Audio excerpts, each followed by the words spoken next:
माँ जी, मुझको ऐसा प्रतीत हो रहा है कि आपका बेटा लौट आया है और बाहर द्वार पर बैठा है। बहू की बात सुनकर बुढ़िया खुश हो दौड़कर दरवाजे पर आई। जब उसने राजा विक्रम को देखा तो उसे भी वो बिल्कुल उसके बेटे की तरह जान पड़ा। वृद्धा बोली, बेटा तू बाहर क्यों बैठा है? चल अंदर चल। कहाँ था तू इतने दिनों से? देख, तेरी याद में तड़प तड़प कर मेरी यह दुर्दशा हो गई और तूने एक बार भी मेरी सुध नहीं ली। वृद्धा की बात सुनकर राजा विक्रम हड़बड़ाया और सोचने लगा, हे ईश्वर, ये क्या नई बला मेरे सिर आन पड़ी। वह वृद्धा से बोला, माँ, मैं तेरा बेटा नहीं हूँ, पर तू अपने बेटे का हाल बता। मैं तुझे तेरे पुत्र से मिलाने की कोशिश जरूर करूंगा।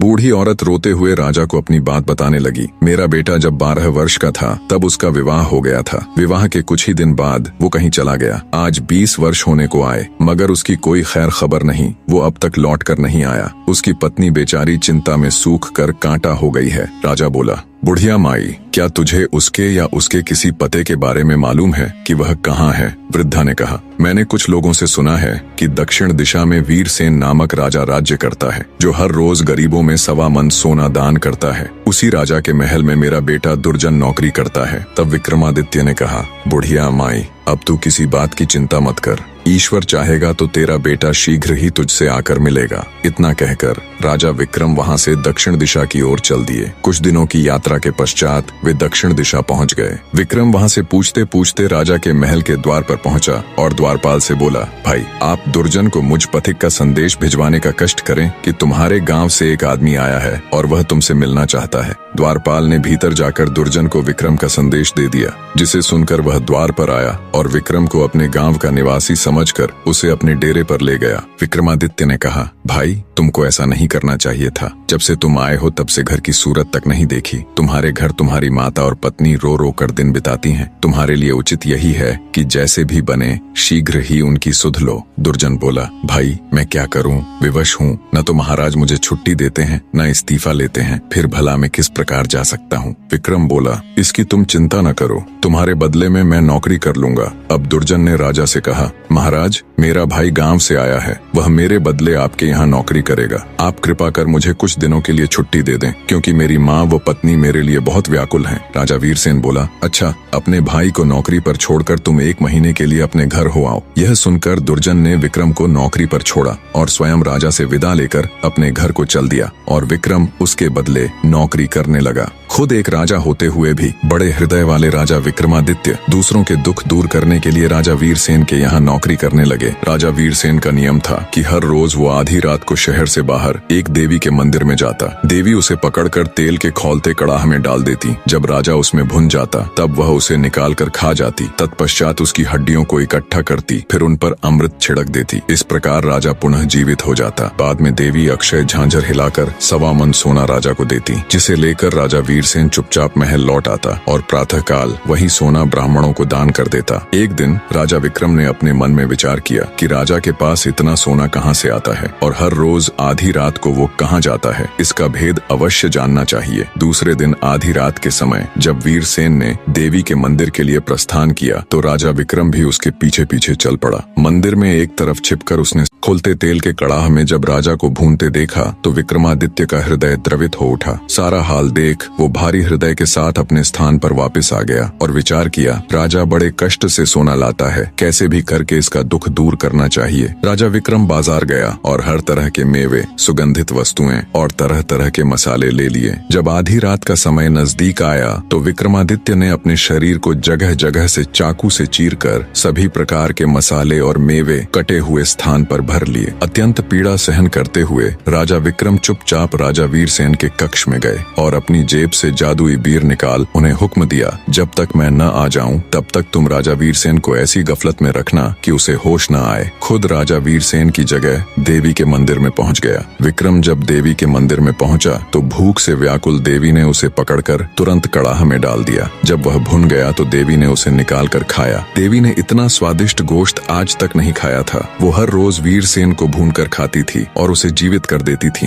राजा वीरसेन में ऐसा कुछ बचा नहीं था, पर आज जब उसने तंदुरुस्त और एकदम हट्टे कट्टे विक्रमादित्य के ताजा और तरह तरह के मसाले और मेवे से भरा मांस खाया तो उसका रोम रोम खिल उठा। लजीज गोश्त खा वो अत्यधिक प्रसन्न हो उठी। पूरी तरह तृप्त हो उसने रोज की तरह हड्डियां एकत्र कर घड़े से अमृत निकालकर उन पर छिड़क दिया। अगले ही पल राजा विक्रम जीवित हो उठा। तब देवी बोली, मैंने आज तक इतना स्वादिष्ट मांस नहीं खाया। आज मैं तुझ पर बहुत प्रसन्न हूँ। जो भी तुझे चाहिए दिल खोलकर मांग ले। विक्रम बोला, हे माँ, मुझे आपसे 3 वर चाहिए। देवी प्रसन्न हो बोली, दिए तुम्हें 3 वचन, मांगो क्या चाहिए। तब विक्रम ने कहा, पहले वचन में मुझको आपका अमृत का पात्र चाहिए, दूसरे वचन में मुझे आपकी अक्षय झांझर भी चाहिए। ये 2 वरदान मांगकर विक्रम ने सोचा कि इसका अमृत यदि मैंने ले लिया और देवी ने राजा को नित्य की भांति भून कर खाया तो फिर उसे जिंदा कैसे करेगी। इसलिए तीसरे वचन में उसने सोचा कि न देवी यहाँ रहेगी न राजा की जान जाने का डर रहेगा। अतः तीसरे वर में उसने देवी का वहाँ से चले जाना मांगा। इस प्रकार तीनों वचन देकर देवी वहाँ से चली गई। राजा विक्रम अमृत कलश और अक्षय झांझर ले वापस आ गया। उसने सोते हुए राजा वीरसेन के पास से अपने जादुई बियर उठा ली।